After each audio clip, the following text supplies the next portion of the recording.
అదిగో కొలువు ఇదిగో మోసం. ఉద్యోగాల ఆశ చూపి డబ్బు కొల్లగొడుతున్న మాయగాళ్ళు.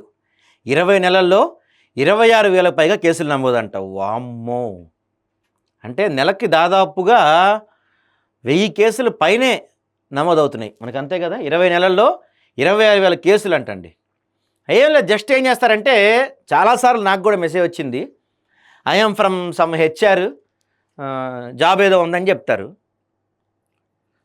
చూసి అంటే నిజంగా పాపం జాబ్ అవసరం ఉండి జాబ్ కోసం విపరీతంగా ప్రయత్నం చేస్తున్న వాళ్ళకి ఆ చిన్న నోటిఫికేషన్ వచ్చినా ఏదన్నా మెసేజ్ వచ్చినా నిజంగా జాబ్ ఉందేమో ట్రై చేద్దాం అనే ఒక ఆశ గ్యారంటీగా ఉంటుంది. అదే వీళ్ళకి పెట్టుబడి అన్నమాట. ఎంతమందిని మోసం చేశారో చూడండి.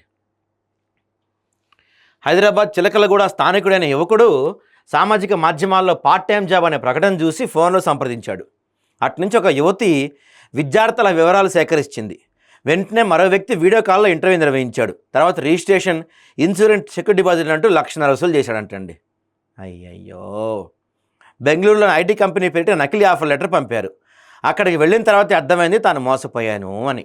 ఒక విషయం చాలా సీరియస్గా, సిన్సియర్గా మీరు గుర్తుపెట్టుకోవాల్సిన విషయం ఏంటంటే, ప్రపంచంలో నాట్ ఓన్లీ ఇండియా అండి, ప్రపంచంలో ఏ దేశంలో అయినా సరే ఉద్యోగం ఇచ్చిన మిమ్మల్ని డబ్బులు కట్టమని అడగదు. ఈవెన్ రూపాయి కూడా ఏ కంపెనీ అయినా, ఉద్యోగం ఆఫర్ చేస్తున్న ఏ కంపెనీ అయినా ఎదురు మిమ్మల్ని processing fees, insurance fees, laptop పంపిస్తాం, ట్రైనింగ్ ఇస్తాం, తొక్క తోలు అని చెప్పి మీ దగ్గర నుంచి రూపాయి కట్టించుకున్నా సరే అది ఫేక్ అని గుర్తుపెట్టుకోండి. దయచేసి అలాంటి దొంగల చేతిలో మోసపోకండి. పాపం 1,50,000 మోసపోయాడంట పిల్లోడు.